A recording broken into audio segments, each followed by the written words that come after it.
blood trickled down Judge Marcus Washington's temple as the handcuffs bit into his wrists. Supreme Court Justice assaulted by police. The headlines would read tomorrow. But tonight, in his tattered clothes, he was just another black man considered dangerous until proven innocent.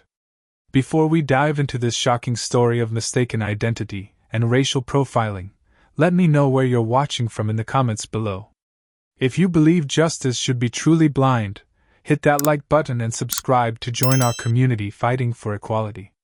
Now, let's discover how a respected Supreme Court justice found himself bleeding and handcuffed simply because of how he looked. Judge Marcus Washington sat alone in his chambers, the gravity of his decision weighing heavily upon his 62-year-old shoulders. The racial profiling case he had just heard had disturbed him deeply, with testimony that reminded him of experiences from his own past that he thought America had moved beyond. Your Honor, they didn't see a law-abiding citizen. They saw a black man in the wrong neighborhood.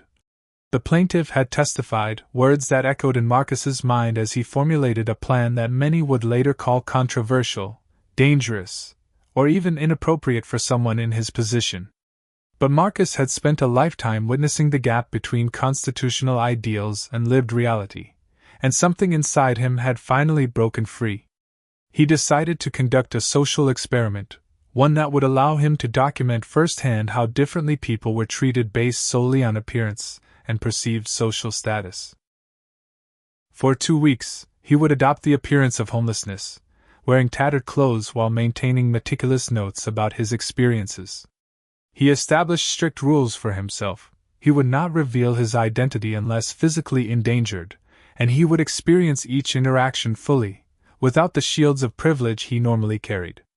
Today marked the final day of his 2-week experiment, and Marcus walked slowly through Georgetown's exclusive Riverside district, his normally commanding 6'1" frame hunched slightly, his distinguished salt and pepper beard now untrimmed, his dignified features partially hidden beneath layers of grime carefully applied each morning. The previous 13 days had yielded disturbing results, each meticulously documented in the weather notebook he kept hidden in his inner pocket. He had been denied service at 27 establishments, followed by security in every store he entered, and treated with suspicion or outright hostility by people who would normally bow and scrape for his attention if he wore his judicial robes. The weight of constant suspicion had begun to affect him psychologically, creating a heaviness he had not anticipated when designing his experiment. Marcus approached Ellington's, an upscale restaurant frequented by political elites, including several of his Supreme Court colleagues who had dined there just last week, warmly welcomed by the very staff who would soon try to remove him from the vicinity. He settled onto a public bench near the restaurant's outdoor patio, careful to maintain a respectful distance while still being visible to patrons and staff. He observed how conversations paused momentarily as people noticed him, how parents pulled children closer, how security guards adjusted their positions to maintain clear sight lines to the perceived threat he represented. Within minutes, a waiter emerged, asking him to move along despite having no legal authority to remove him from public property. "Sir, this seating is for restaurant patrons only," the young man said, despite the bench clearly being city property. "I'm just resting for a moment on public property," Marcus replied politely but firmly, his Harvard-educated diction momentarily confusing the waiter who clearly expected different speech patterns from someone in tattered clothes. After the waiter retreated, Marcus continued his observations, noting how patrons avoided making eye contact, creating a bubble of emptiness around his bench despite the crowded conditions. A well-dressed older white man in an expensive suit walked past, deliberately dropping a $5 bill at Marcus's feet without speaking or making eye contact, a gesture that somehow felt more dehumanizing than the outright hostility he had encountered elsewhere. The contrast between how he was treated now and the deference he received while wearing judicial robes created an almost physical pain in Marcus's chest, forcing him to confront the protective bubble his achievements and position had created around him. His mind drifted back to his childhood on Chicago's South Side, where his father worked 3 jobs to support the family while his mother taught at an underfunded public school, both parents instilling in him an unshakable belief in education and justice despite the discrimination they faced daily. He remembered the guidance counselor who told him not to bother applying to college, the law school professor who suggested he might be more comfortable at a less prestigious institution, and the countless times he'd been pulled over for routine checks while driving home from the law firm where he made partner faster than anyone in the firm's history. The journey from that South Side apartment to the highest court in the land suddenly seemed both impossibly long and disturbingly unchanged in terms of underlying assumptions about black men in America. His reflections were interrupted when the restaurant manager approached, a tall white man with a name tag reading, Richard, his face set in what he probably thought was intimidating determination. "Sir, I've received complaints from our customers. You'll need to move along immediately," he stated in a tone that suggested he expected immediate compliance. Marcus knew the confrontation that would follow would be the culmination of his experiment, and he prepared himself to document what happened when a black man in tattered clothes asserted his legal rights in a space reserved for privilege. The restaurant manager's expression hardened when Marcus calmly explained that he was sitting on public property and had every legal right to occupy the space. "I don't care what you think your rights are," Richard snapped, his professional veneer cracking to reveal the contempt beneath. "Either you leave now, or I'm calling the police." Marcus maintained his composure, despite the familiar sting of being treated as something less than human. "I understand your concern for your customers," he replied evenly, "but I'm not breaking any laws by sitting here. I'm not soliciting, harassing anyone, or creating a disturbance." The manager pulled out his cell phone with a theatrical flourish, turning away to make the call while keeping a wary eye on Marcus as though expecting him to flee or perhaps lunge forward in attack. Marcus remained seated, his back straight despite his disheveled appearance, mentally preparing for the encounter to come while continuing to take mental notes for his experiment. 15 minutes later, 3 police officers arrived at Ellington's, Officers Brian Miller and Thomas Reynolds, both white men in their 30s with the overly confident bearing of those who rarely have their authority questioned, and their supervisor, Lieutenant James Kendrick, an older officer with cold eyes and a permanent sneer etched into his features. The officers approached with hands resting near their weapons, immediately creating a confrontational atmosphere despite Marcus having made no threatening moves. "What seems to be the problem here?" Lieutenant Kendrick addressed the question to the restaurant manager, pointedly ignoring Marcus despite him being the subject of the call. "This man is loitering and disturbing our customers," Richard replied, gesturing dismissively toward Marcus. "We've asked him repeatedly to leave." Only then did the officers turn their attention to Marcus, their expressions revealing they had already made judgments based solely on his appearance. "All right, time to move along," Officer Miller said, his tone suggesting Marcus might have difficulty understanding simple English.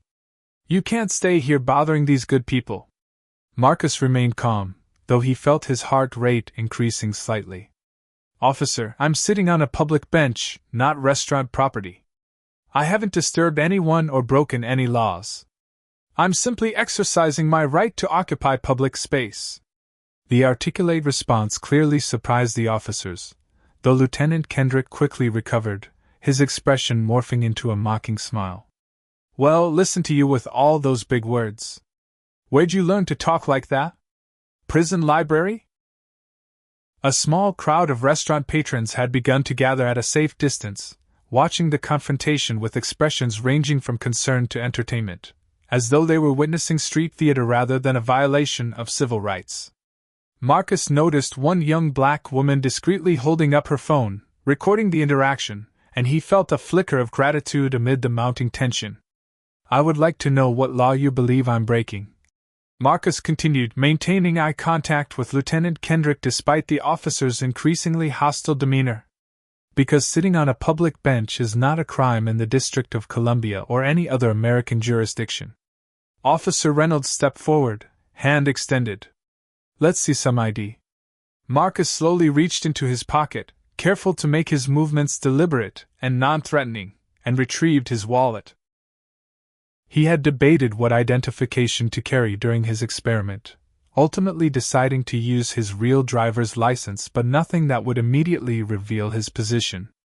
The officers took his ID and stepped away to run a check, their backs turned but their conversations still audible to Marcus. "Marcus Washington says here he's an attorney," Officer Miller said with disbelief evident in his voice. "Harvard Law, lives in Woodley Park." Lieutenant Kendrick snorted. "Yeah, and I'm the Attorney General. Probably stole the ID, or it's fake. No way this bum is a lawyer." Rather than prompting the officers to treat him with more respect, the discovery that Marcus might be educated seemed to increase their hostility, as though his articulate speech and potential credentials were an affront to their authority. They returned with his ID, Lieutenant Kendrick tossing it into Marcus's lap rather than handing it to him properly. "So, counselor," he said, the title dripping with sarcasm, "you still need to move along. We've had complaints." Marcus carefully returned his ID to his wallet before responding. "Under Terry v. Ohio and subsequent case law, officers need reasonable suspicion of criminal activity to detain a citizen. Sitting on a public bench does not constitute reasonable suspicion. I'm not legally obligated to move." The legal citation visibly angered Lieutenant Kendrick, whose face flushed red as he stepped closer, invading Marcus's personal space. "Listen here, smart guy. I don't care what fancy law books you've read. When an officer tells you to move, you move. That's how it works in the real world." The confrontation had escalated beyond what Marcus had anticipated, but he remained committed to his experiment, documenting in his mind every violation of procedure and civil rights for his eventual report. "I understand this is how it often works in practice, Lieutenant, but that doesn't make it legal or constitutional," he replied, maintaining his dignity despite the officer's intimidation tactics. "I have a right to be treated with respect and due process under the law." This response seemed to be the final straw for Lieutenant Kendrick, who gestured sharply to his subordinates. "That's it. Cuff him for obstruction and resisting." Before Marcus could protest that he had done neither, Officer Miller roughly grabbed his arm, yanking him to his feet with unnecessary force. "Don't resist!"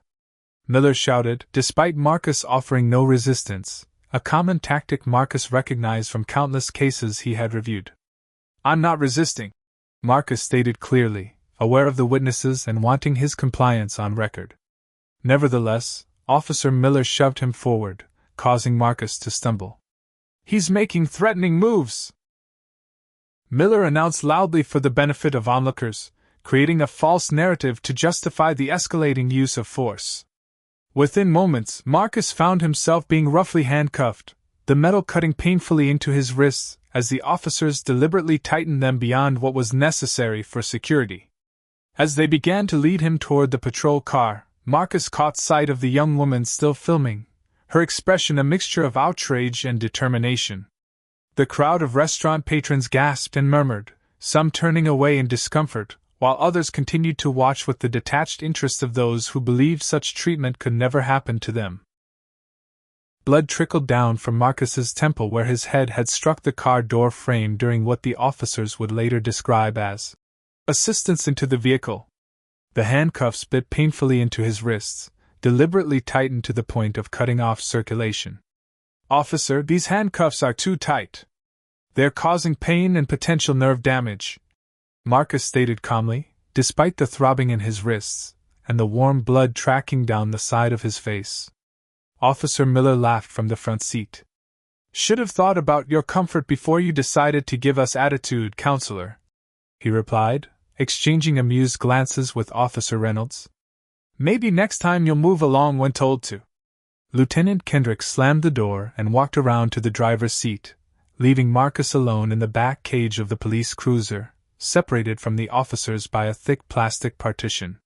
Through the partition, Marcus could hear their conversation clearly.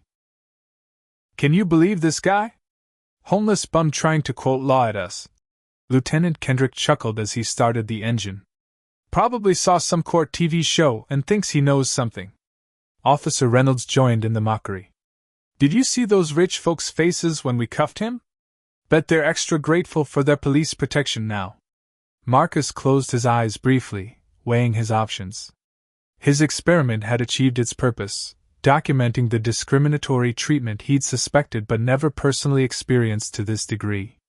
The logical course would be to reveal his identity now, ending the charade before things escalated further. And yet something held him back, the knowledge that revealing his position would immediately change everything, creating special treatment that would effectively erase the reality faced by thousands of citizens without his privileges and power. If he identified himself now, the officers would switch instantly to deference and apology, and the system would never be forced to confront its failings. A memory surfaced from Marcus's youth, vivid despite the decades that had passed, himself at 17, handcuffed in the back of a police car much like this one, terrified as officers discussed what charges they might make stick after stopping him for fitting the description of a suspect in a convenience store robbery.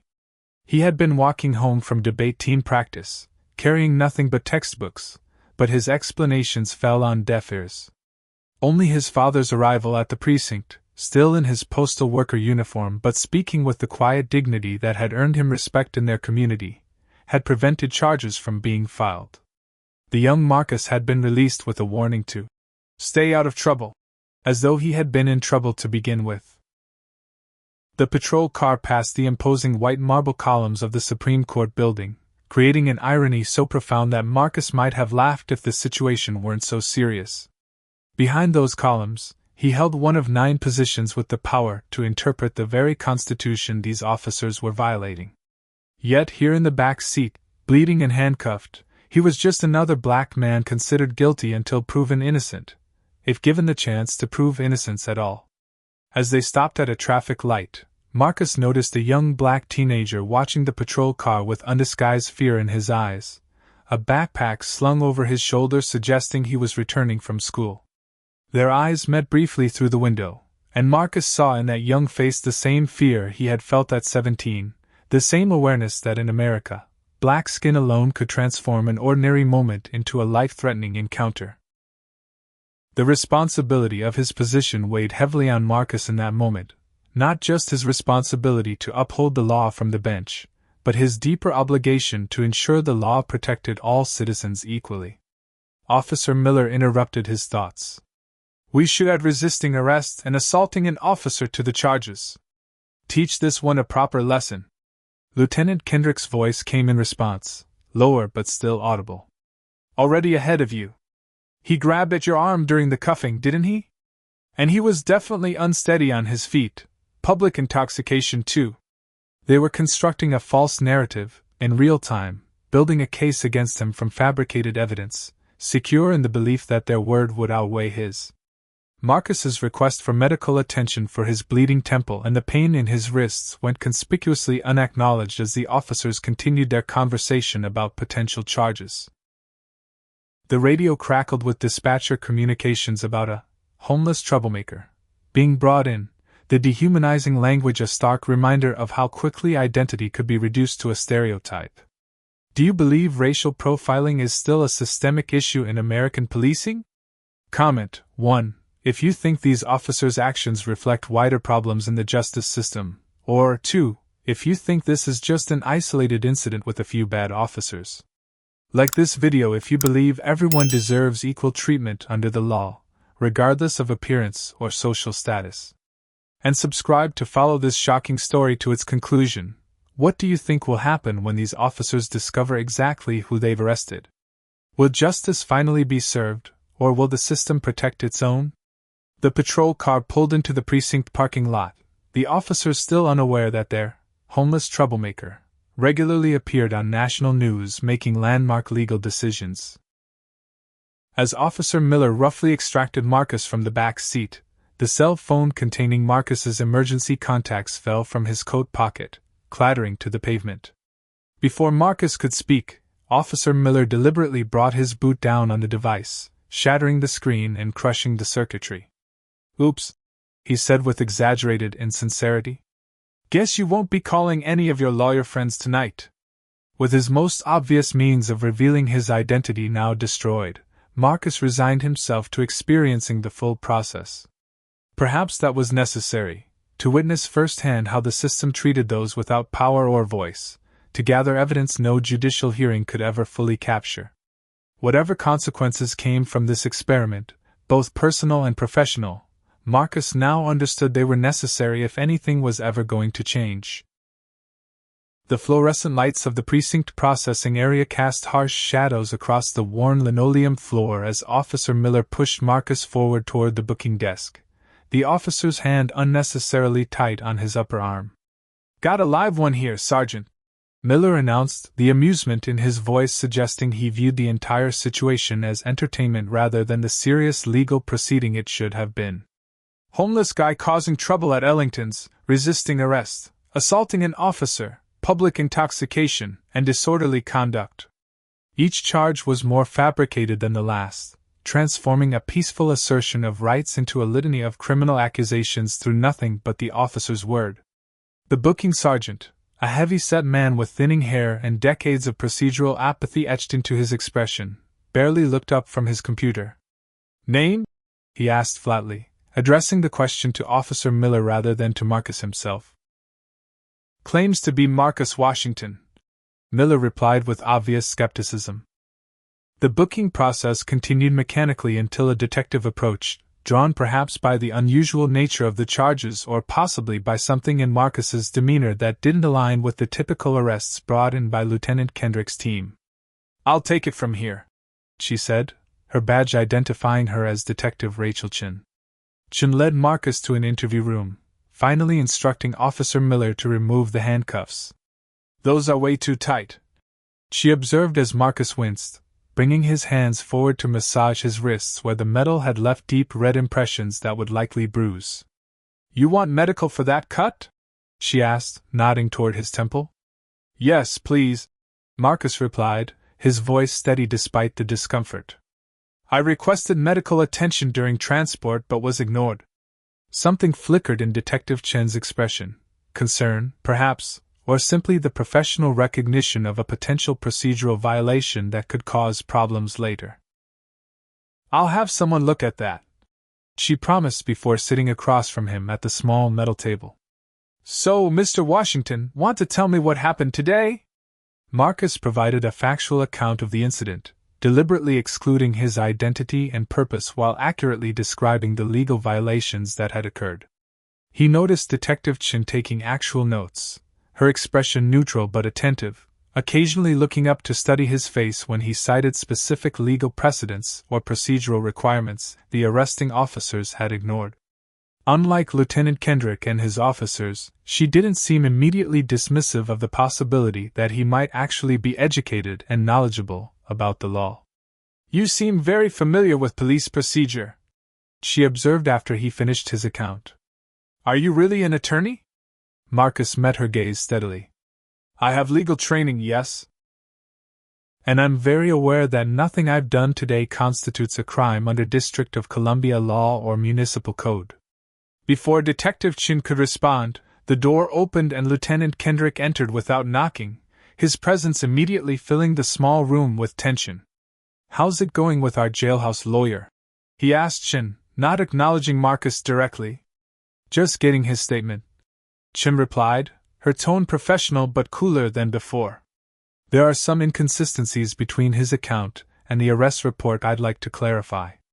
Kendrick's expression hardened. "There's nothing to clarify."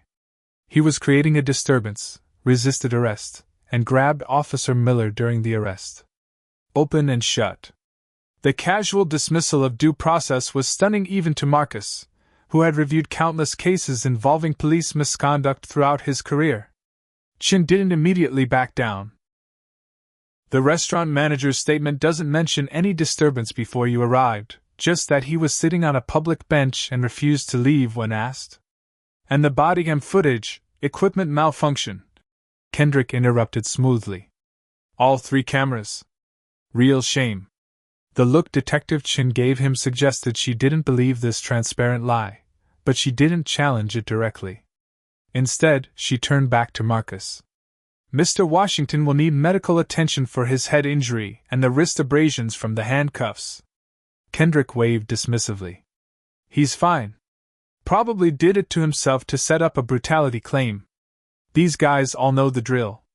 The dehumanizing language and assumption of dishonesty hung in the air between them, creating a palpable tension that Chin broke by standing up. I'm calling the paramedics. Department policy requires medical evaluation for visible injuries during arrest, Lieutenant. I'm sure you're aware of that. The challenge in her voice was subtle but unmistakable, and Marcus observed the brief power struggle with interest. Kendrick clearly wanted to overrule her but seemed to recognize the potential liability issues involved. Fine, he finally said. But I want the maximum charges filed. This one needs to learn some respect for the law. The irony of his statement was almost painful, but Marcus maintained his neutral expression, continuing to document mentally every violation for his eventual report. After Kendrick left, Chen arranged for Marcus to be placed in a holding cell while awaiting medical attention. The cell already contained 4 other men, 3 black and 1 Latino, all arrested for minor offenses, trespassing, public intoxication, outstanding parking tickets. As Marcus settled onto the bench against the wall, the youngest of the group, who introduced himself as Darius, began describing his own arrest earlier that day. I was just waiting for the bus, man. Cop rolls up, says I match a description. Next thing I know, I'm cuffed in the back of his car while he's asking what I'm doing in that neighborhood. The story was painfully familiar, echoing elements of Marcus's own experience both today and decades earlier as a teenager. The other men nodded in recognition, each adding their own variation of the same essential narrative, existing while black in spaces where their presence was deemed suspicious by default. Marcus listened carefully, asking occasional questions that prompted more detailed accounts without revealing his own position or purpose. The parallels between their experiences and his own experimental arrest were striking, confirming what statistics had long suggested but what many of his colleagues continued to dismiss as isolated incidents or exaggerations. The conversation paused when a paramedic arrived at the cell door, accompanied by an officer to escort Marcus to the medical evaluation.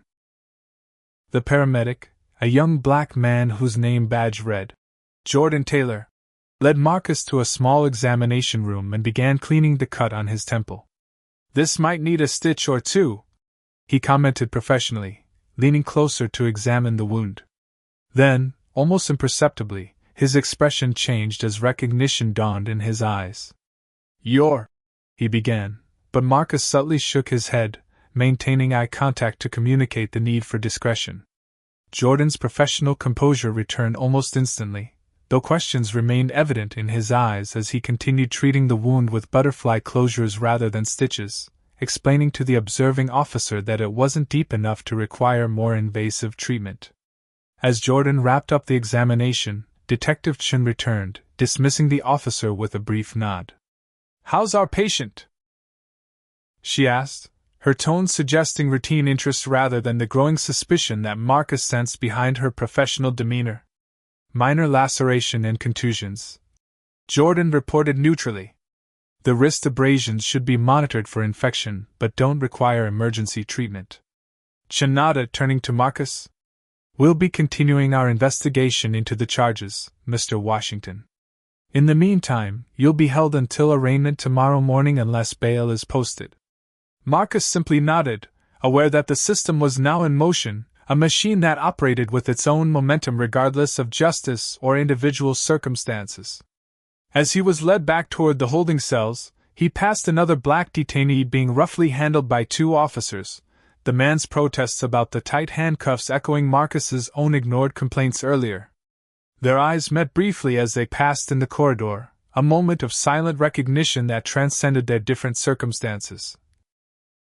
One a Supreme Court justice conducting an experiment, the other an ordinary citizen with no such protection, both experiencing the same fundamental injustice for the same fundamental reason. The holding cell door clanged shut behind Marcus with a metallic finality that echoed through the precinct basement. He returned to his place on the bench, nodding slightly to acknowledge the other detainees who had briefly paused their conversations at his return. The butterfly closures on his temple itched slightly, but the throbbing pain had diminished after Jordan's careful treatment. Less than 10 minutes passed before the cell door opened again, and Jordan appeared with a small medical kit. "Need to do a follow-up check on that head wound," he announced professionally, though Marcus detected the slight tension in his voice. The supervising officer nodded disinterestedly, barely looking up from his phone as Jordan gestured for Marcus to follow him back to the examination room. Once the door closed behind them, Jordan's professional facade cracked slightly, his eyes wide with disbelief. "Your Justice, Washington," he whispered, his voice barely audible. "What are you doing here like this?" Marcus met the young paramedic's gaze steadily. "I'm conducting a social experiment on discrimination and policing practices," he explained quietly. "What you're seeing is the culmination of 2 weeks of documentation." Jordan shook his head slightly, clearly struggling to reconcile the disheveled man before him with the dignified jurist whose confirmation hearings had been national news just 3 years earlier. "Sir, you need to tell them who you are. The holding cells here aren't safe, especially overnight. There are violent offenders brought in, and the guards don't always intervene quickly." The concern in his voice was genuine, but Marcus had already considered these risks when planning his experiment. "I need to experience the full process as it exists for ordinary citizens," he replied. "But I would appreciate if you could discreetly contact my judicial clerk. Her name is Aisha Johnson." He provided the contact information, which Jordan carefully memorized rather than writing down. "I'll find a way to reach her without alerting the officers," Jordan promised, his expression shifting from shock to determination. "But please be careful, Justice Washington. The guys on Kendrick's team aren't known for their gentle handling of detainees, especially ones they think have disrespected them." Before Marcus could respond, the door opened abruptly, and Lieutenant Kendrick entered without knocking, his suspicious gaze moving between Marcus and Jordan. "What's taking so long with this follow-up?" he demanded. "Just making sure the wound isn't showing signs of infection," Jordan replied smoothly, maintaining his professional demeanor. "Head injuries can be tricky." Kendrick stepped closer, deliberately invading Marcus's personal space. "You two seem awfully chatty for a medical check." The accusation hung in the air as Jordan packed up his supplies, his movements deliberately unhurried despite the lieutenant's intimidating presence. "Just explaining the symptoms he should watch for," Jordan responded, meeting Kendrick's gaze without flinching. "Standard medical protocol." After Jordan left, Kendrick remained, his body language aggressive as he circled Marcus like a predator. "So, counselor, you still haven't explained what a supposed Harvard attorney was doing looking like a bum and harassing respectable citizens." The contempt in his voice was palpable, the term Harvard twisted into something dirty and pretentious. Marcus maintained his composure, aware that responding to the provocation would only escalate the situation. "I wasn't harassing anyone, Lieutenant. I was sitting on a public bench, which is not illegal." Kendrick laughed, the sound entirely devoid of humor. "You homeless types always have excuses. Public nuisance, disturbing the peace, resisting arrest, the charges add up quickly." He leaned closer, his voice dropping to a menacing tone. "And when officers get disrespected, sometimes accidents happen during processing. Stairs can be tricky when you're unsteady on your feet." The threat was barely veiled, and Marcus felt a chill despite his decades of experience reviewing police misconduct cases. This wasn't testimony in a sterile courtroom. This was the raw reality of power unchecked by accountability, the daily experience of countless citizens without his resources or position. The interrogation intensified as Officer Miller joined them, his expression suggesting he was looking forward to the confrontation. What followed was a textbook example of intimidation tactics. Rapid-fire questions designed to create contradictions, deliberate mischaracterizations of Marcus's previous statements, and physical intimidation, including Miller, accidentally bumping into Marcus's chair, causing his recently bandaged head to hit the wall behind him. "Oops," Miller said with exaggerated insincerity, echoing his earlier comment when destroying Marcus's phone. "Looks like your wound opened up again."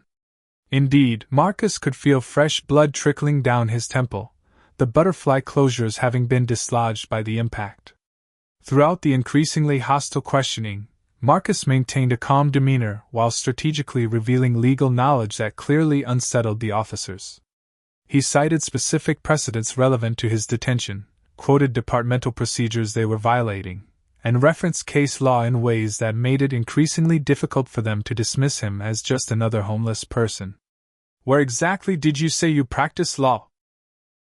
Miller demanded, clearly rattled by Marcus's composed responses despite the physical discomfort they were causing him. "I didn't," Marcus replied simply, "though I am quite familiar with Section 1983 civil rights litigation against law enforcement officers who exceed their authority." The reference to the federal statute commonly used in police misconduct lawsuits caused a visible reaction from both officers, their expressions hardening as they recognized the potential implications. What Marcus hadn't anticipated was that his legal knowledge would trigger not de-escalation but increased hostility, as though his education and articulation were direct challenges to their authority rather than attempts to resolve the situation. The interrogation might have continued indefinitely if not for the arrival of Captain Howard, the precinct commander, who entered the room with a concerned expression. "What's going on here?" he asked, taking in Marcus's bleeding temple and the aggressive postures of his officers. "Just questioning a suspect, Captain," Kendrick replied smoothly, immediately adopting a more professional demeanor. "Claims to be a lawyer, giving us some trouble." Captain Howard studied Marcus thoughtfully, noting the blood and the composed demeanor that seemed at odds with the homeless troublemaker description in the report. "I understand we have potential litigation concerns here," he said carefully. "Let's move Mr. Washington to a private holding area while we sort this out." The sudden shift to Mr. Washington, rather than suspect or homeless guy, suggested that something had changed in the department's assessment of the situation, though Marcus couldn't be certain what had prompted the captain's intervention. As Officer Miller led Marcus from the interrogation room toward the private holding cells, his grip unnecessarily tight on Marcus's arm, a sudden stumble in the hallway caused Marcus to lurch forward. Miller yanked him back roughly, the momentum tearing the sleeve of Marcus's tattered coat. A small black leather corner became visible in the torn fabric, the gold embossing catching the fluorescent light. Miller noticed immediately, his training making him alert to anything potentially hidden. He grabbed the fabric, tearing it further to reveal what appeared to be the edge of an official credential. "What's this?" he demanded, snatching at the partially exposed item. "More fake IDs?" Marcus remained silent as Miller pulled the credential free from its hiding place, still not fully understanding what he had discovered. The corner visible in Miller's hand showed only a federal government watermark and the beginning of a seal that would soon append the entire precinct. Officer Miller turned the partially exposed credential over in his hands, his expression shifting from triumphant to confused as he recognized the distinctive federal watermark and gold embossing. "What the hell is this?" he muttered, pulling it completely from the torn fabric of Marcus's coat. The document was folded, revealing only a corner, but even that fragment contained security features that couldn't be easily counterfeited. "Captain?" Miller called out, his voice carrying a note of uncertainty that hadn't been present during the hours of confident mistreatment. "You need to see this." Captain Howard approached, taking the credential and carefully unfolding it. His face remained professionally neutral, but Marcus observed the subtle widening of his eyes, the slight tension that suddenly appeared in his shoulders as he realized what, or more precisely, who they had in their custody. "Take those cuffs off." "No," Howard ordered, his voice low but carrying an unmistakable urgency. Miller hesitated, looking to Lieutenant Kendrick for confirmation, but the captain's repeated command, sharper this time, left no room for debate. As the handcuffs were removed, Marcus rolled his shoulders slightly, relieving the discomfort from having his arms restrained behind his back for so long. The atmosphere in the precinct had transformed, a palpable shift from dismissive contempt to anxious uncertainty spreading among the officers as word quietly passed between them. Though no one had explicitly announced Marcus's identity, the changed behavior, officers suddenly standing straighter, voices lowered, concerned glances exchanged, made it clear that something significant had occurred. Captain Howard carefully returned the credential to Marcus, now handling him with the exaggerated courtesy typically reserved for visiting dignitaries. "Justice Washington, we had no idea.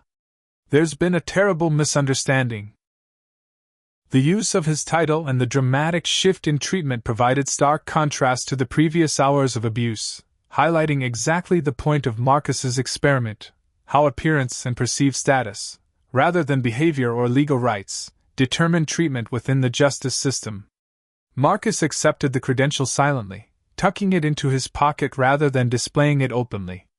He had not yet decided how to proceed, whether to fully assert his position or to continue observing how the situation unfolded now that his identity was partially known. The captain led Marcus to his private office, suddenly offering coffee, medical attention, and profuse apologies. "We'll have this sorted out immediately, sir. A car can take you wherever you need to go." This unfortunate incident was not an incident but a series of deliberate civil rights violations. Marcus interrupted calmly, his voice carrying the same authoritative tone that commanded attention in the Supreme Court chambers. "I would like to speak with the Commissioner, please." Captain Howard visibly paled but nodded quickly. "Of course, Justice Washington. Right away." As Howard stepped out to make the call, Marcus maintained his mental documentation of the unfolding events. He had known his experiment would eventually reach this point, though he hadn't anticipated the physical injuries or the destruction of his phone.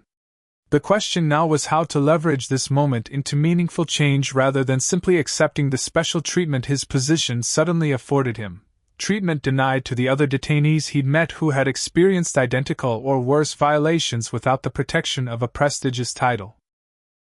Through the glass walls of the captain's office, Marcus could see the precinct transformed into frantic activity.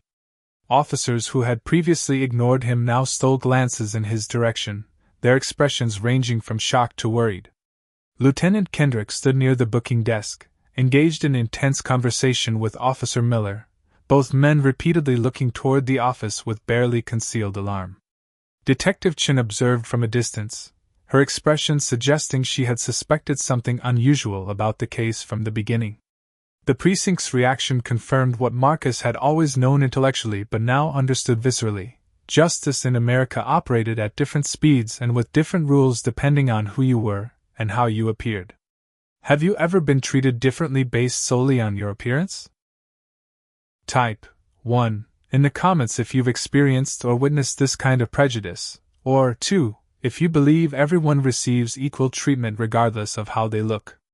Hit that like button if you think our justice system needs to work the same way for everyone, and subscribe to see what happens next in this explosive confrontation between law enforcement and one of the highest judicial authorities in the land. What consequences do you think these officers should face for their actions?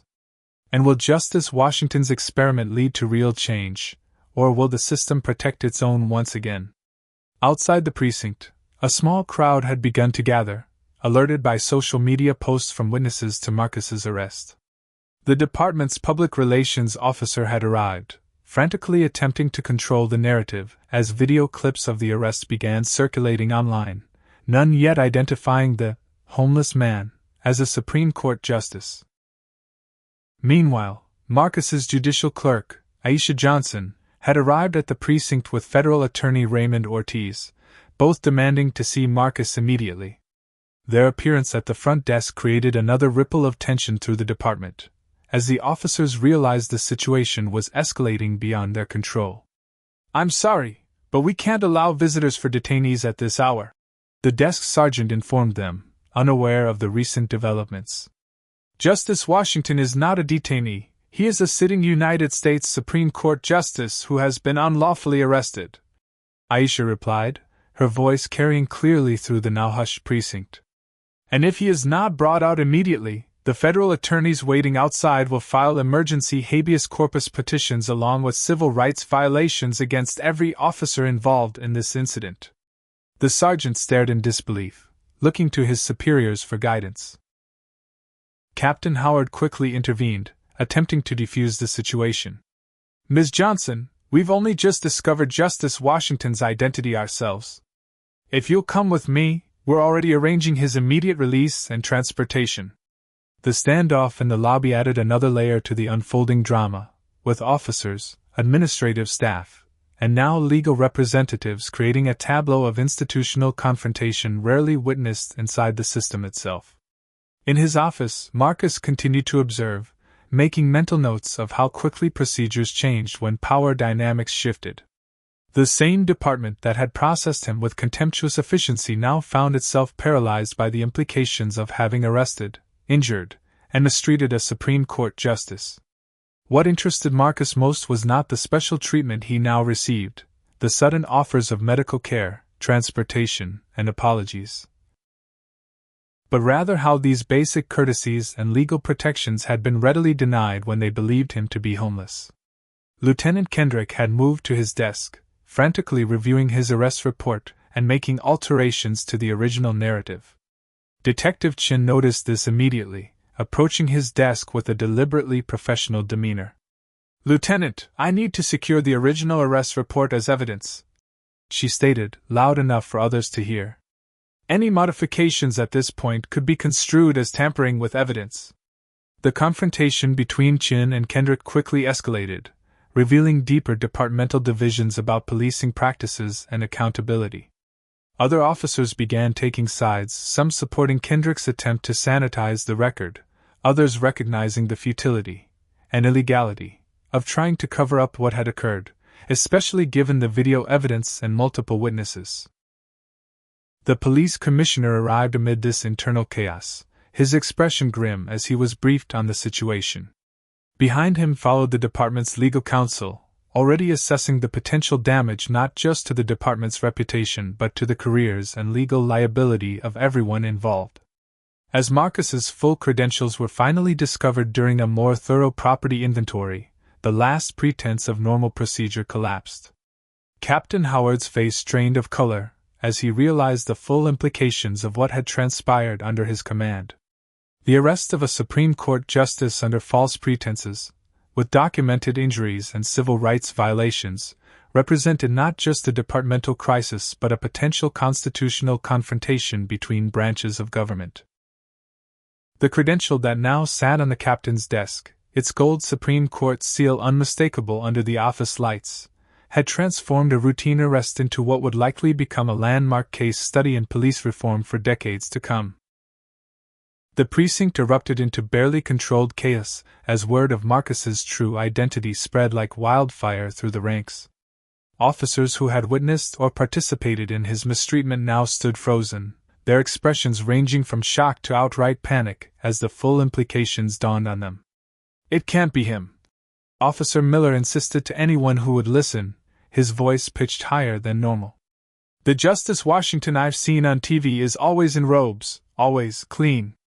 The denial reflected the cognitive dissonance many were experiencing, unable to reconcile the disheveled man they had abused with the powerful figure whose decisions shaped national law. Lieutenant Kendrick's reaction differed markedly, his initial disbelief quickly transitioning to calculated damage control as he gathered his team to clarify their recollections and reports. "It was a reasonable mistake," he repeated, crafting the narrative in real time. "He was uncooperative, never properly identified himself." Other officers responded differently, some documenting what they had witnessed with sudden conscientious attention to detail, recognizing that this incident would be scrutinized at the highest levels. Detective Chin had positioned herself as an internal witness, carefully observing and noting which officers attempted to alter evidence or coordinate stories. The police commissioner, Leonard Barnes, entered Captain Howard's office where Marcus sat calmly despite his injuries and the dried blood still visible on his temple. "Justice Washington," Barnes began, his normally commanding voice unsteady, "I cannot begin to express how deeply disturbing this situation is. I assure you, there will be a complete investigation and appropriate consequences for any misconduct." Marcus regarded him thoughtfully, his posture now reflecting more of his judicial bearing despite his tattered clothing. "Commissioner Barnes, I'd prefer to speak privately," he replied, glancing meaningfully at the growing audience of officers and administrators hovering near the office. Barnes quickly cleared the room, closing the door and blinds to provide the privacy requested. Once alone, Marcus spoke with the measured precision that had characterized his legal opinions for decades. "What happened today was not an anomaly or a misunderstanding, Commissioner. It was the system working exactly as designed for those without power or position. He gestured to his clothing. These garments transformed me from a respected jurist whose legal opinions you've likely cited in departmental training into a homeless troublemaker deserving of abuse and fabricated charges. Barnes began to offer the expected platitudes about a few bad officers and not representing our values. But Marcus raised his hand slightly, the simple gesture silencing the commissioner with the same effectiveness it quieted arguing attorneys in his courtroom. I've spent 2 weeks documenting similar treatment across this city. Marcus continued. Today's arrest was merely the culmination of a pattern I've observed and experienced firsthand. Now, we have a choice about how to proceed. Outside the office, the situation continued to escalate. The media presence outside the precinct had grown substantially as news leaked about an incident involving a Supreme Court justice. Reporters shouted questions as more police vehicles arrived, bringing department leadership and crisis management teams. Inside, Marcus's clerk Aisha Johnson had been joined by the Supreme Court's chief of security, both demanding immediate access to Justice Washington while simultaneously coordinating with the court's public affairs office. The contrasting treatment Marcus received now versus just hours earlier created a surreal atmosphere in the precinct. Officers who had ignored his requests for medical attention now offered pain relievers and fresh bandages. Those who had tightened his handcuffs to the point of causing tissue damage now couldn't meet his eyes. The system that had processed him with contemptuous efficiency now tripped over itself to demonstrate concern and respect. In the private meeting, Marcus presented his terms clearly to Commissioner Barnes and Captain Howard.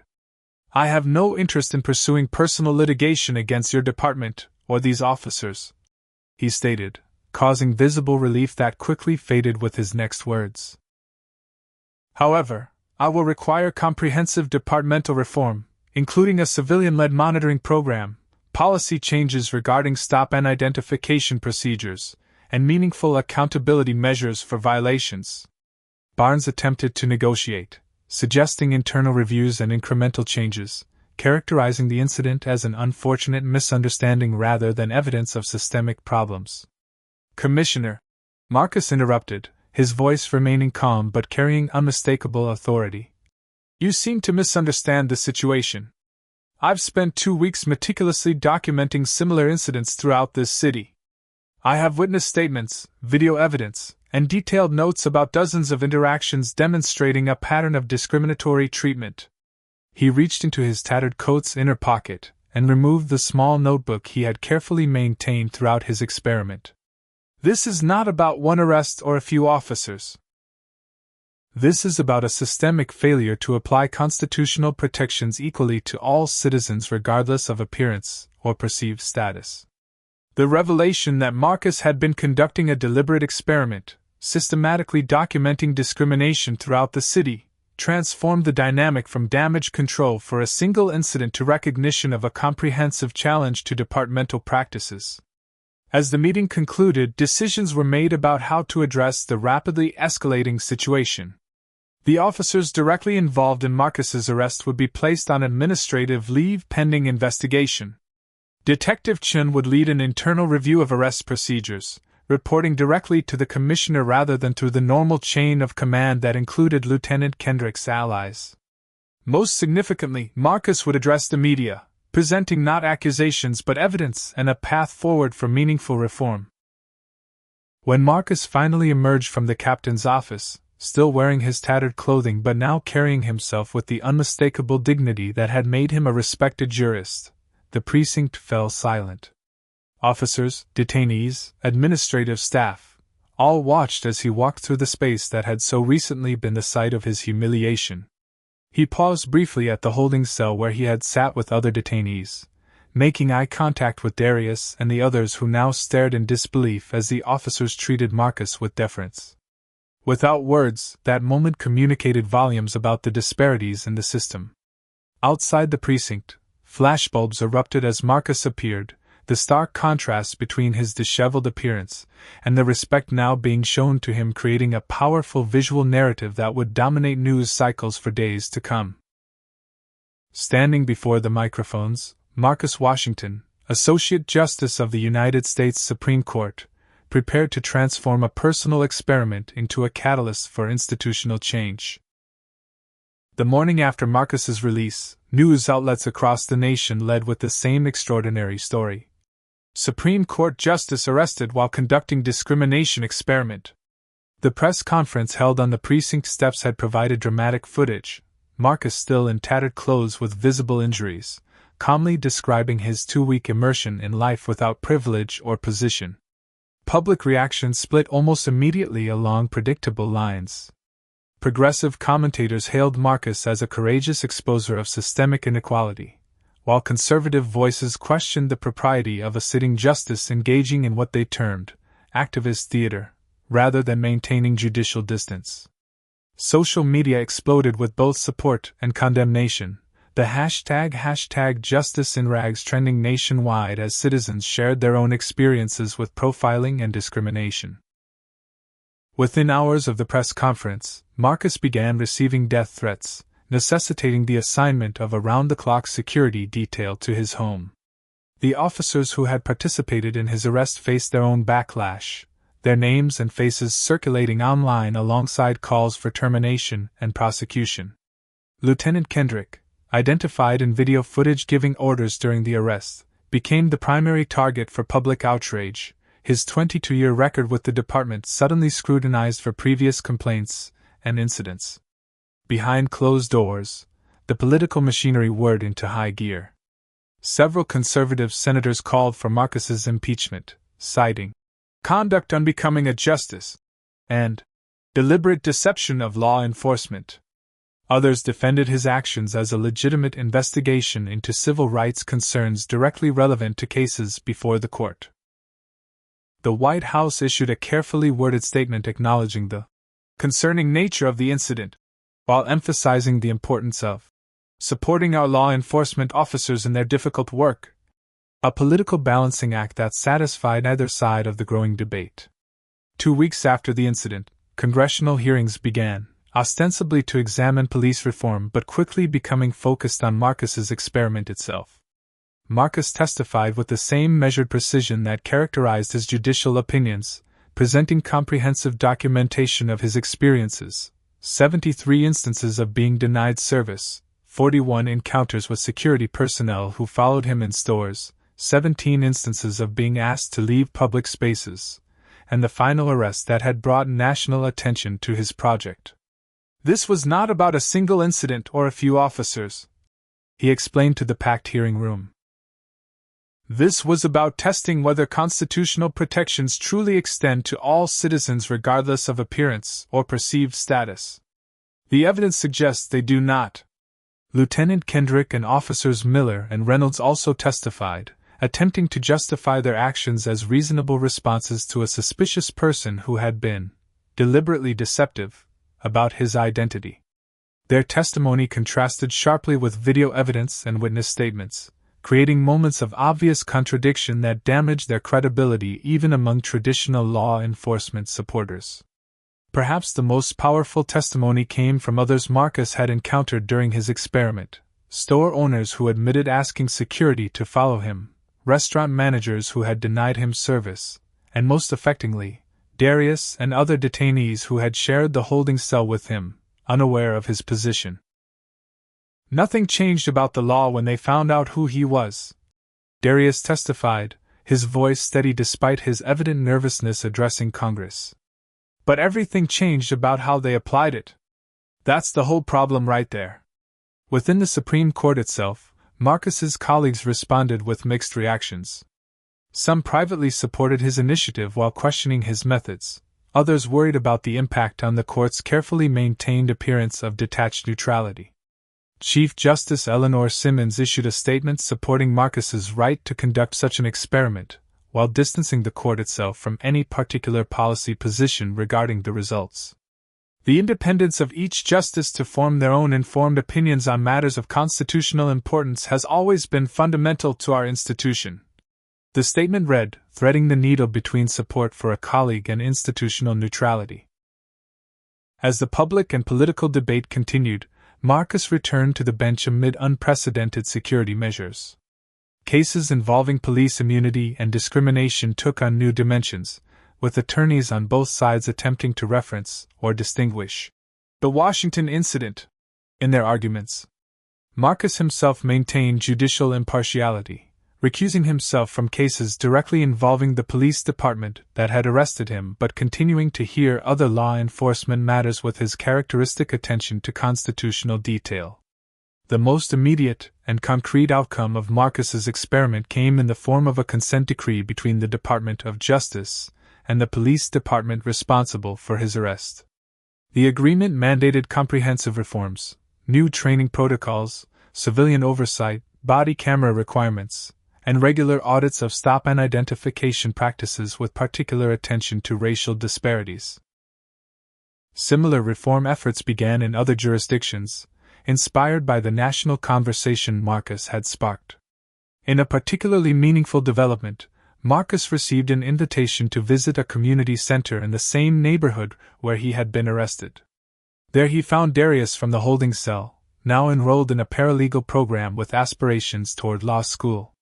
"You showed me something I didn't think was possible," Darius told him quietly during their conversation.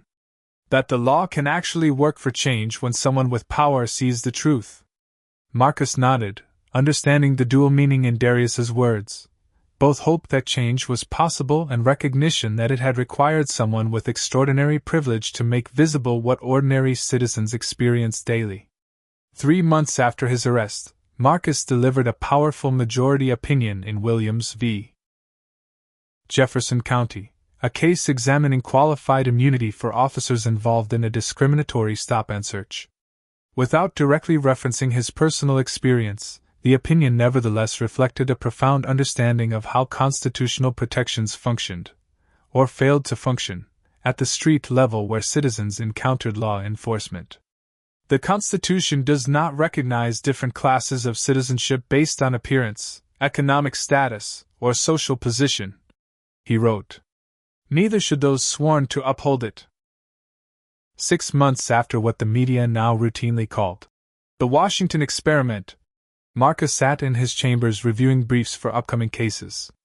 The wall of his office, once decorated solely with legal tomes and formal photographs, now included framed news articles documenting the changes implemented since his arrest. The most significant hung at the center, statistics showing a 43% decrease in discretionary stops of minorities in the district where he had been arrested, alongside a 27% reduction in use of force incidents during routine interactions. The changes hadn't come easily or without resistance. Implementation of the consent decree had faced bureaucratic delays and passive resistance from officers who viewed the reforms as external interference rather than necessary correction. Yet measurable progress had occurred, driven partly by leadership changes within the department itself. Captain Howard had taken early retirement, replaced by a commander with a background in community-oriented policing. More surprisingly, Lieutenant Kendrick had undergone what appeared to be a genuine transformation after completing his required community service at a homeless shelter. Initially resentful of the assignment, Kendrick had gradually developed relationships with residents whose humanity he had previously dismissed.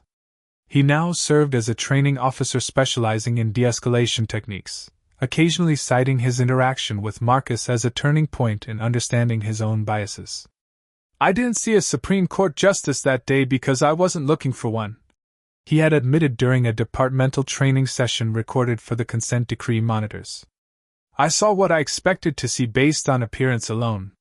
That's the definition of prejudice." Detective Chin had been promoted to lead the department's newly established accountability division, implementing procedures to identify problematic patterns before they escalated to civil rights violations. Her willingness to stand against misconduct during Marcus's detention had initially made her unpopular among colleagues but eventually established her as a respected voice for professional integrity within the department. Beyond local reforms, Marcus had established the Equal Justice Initiative, a foundation providing legal defense for victims of profiling and discrimination nationwide. Funded initially from his own resources and later supported by major law firms and corporate donors, the initiative had already taken several significant cases to appellate courts, establishing new precedents for civil rights protection. The nationwide police training program developed from the incident findings, recognition and response, confronting bias in law enforcement, had been adopted by police academies in 17 states, with preliminary data suggesting meaningful improvements in community relations and reduction in complaint filings. These professional accomplishments, however, had come with personal costs. Marcus's marriage had been strained by the aftermath of his experiment, his wife supportive of his goals but distressed by the death threats and constant security presence that now defined their daily lives.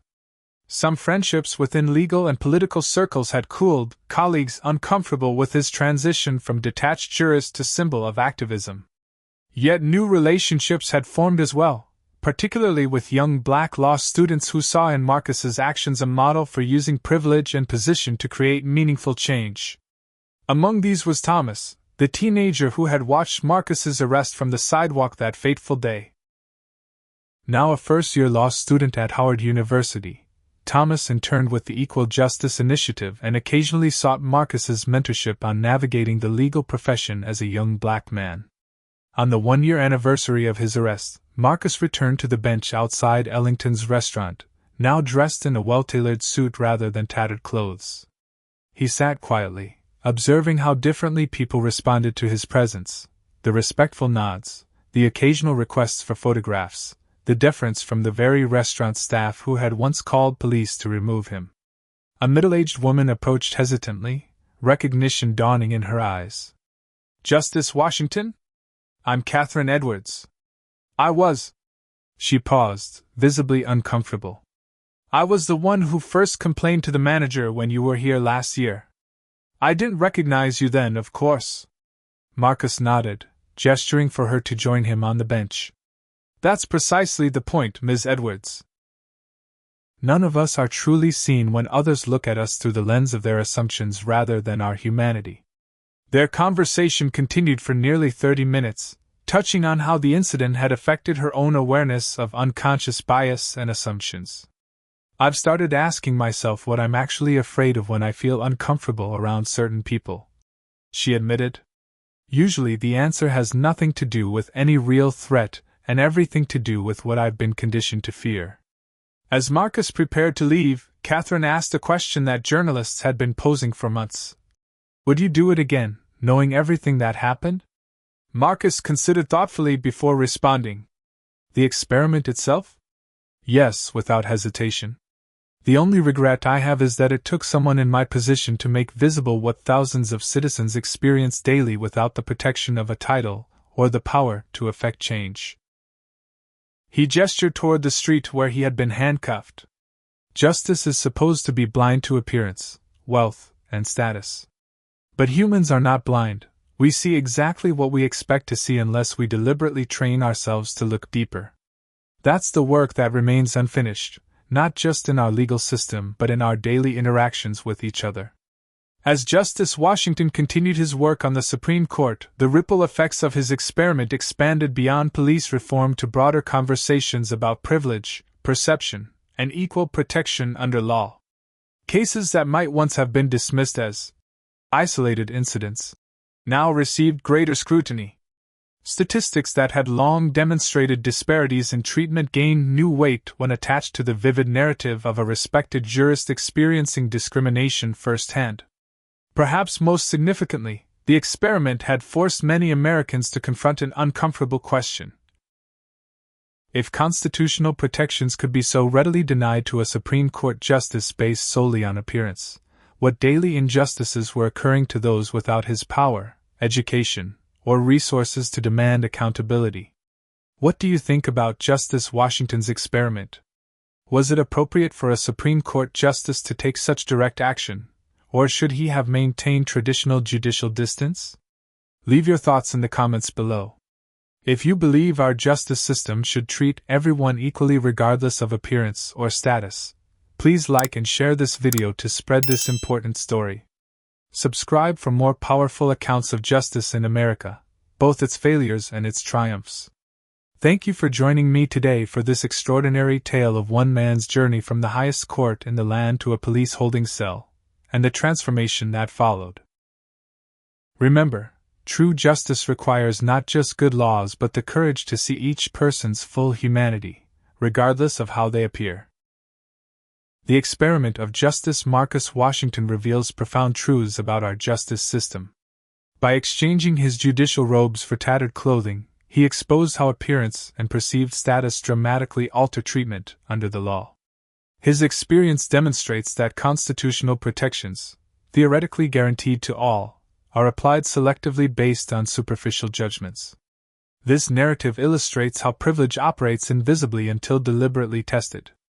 Despite his legal knowledge, articulate speech, and understanding of his rights, Marcus was subjected to mistreatment, false charges, and physical harm simply because officers saw a homeless black man rather than a respected jurist.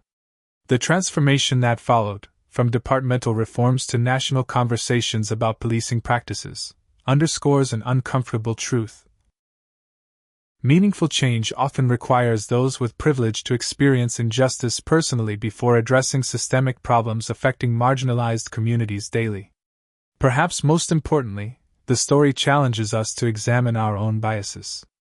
How do we treat people based on appearance? What stereotypes influence our perceptions of danger, credibility, or worth? True justice requires recognizing the full humanity in everyone, regardless of their appearance or circumstances. As Detective Chin and Lieutenant Kendrick demonstrated different responses to institutional injustice, we too face a choice. Will we perpetuate systems that protect privilege, or work toward a society where justice truly is blind to everything except individual actions? What assumptions do you make about people based on their appearance? Have you ever experienced or witnessed discrimination based on how someone looked rather than who they truly were? Share your thoughts in the comments below. If Justice Washington's experiment opened your eyes to the reality of racial profiling in our justice system, please hit that like button to help this important story reach more viewers. Subscribe to our channel for more powerful narratives that challenge us to create a more just society, and hit the notification bell so you never miss our new uploads. Help spread this crucial message by sharing this video with friends and family who might benefit from seeing how quickly our perceptions can lead to injustice. Thank you for joining us today in this reflection on equality, justice, and human dignity. Remember, true change begins when we look beyond appearances and recognize the worth in every person.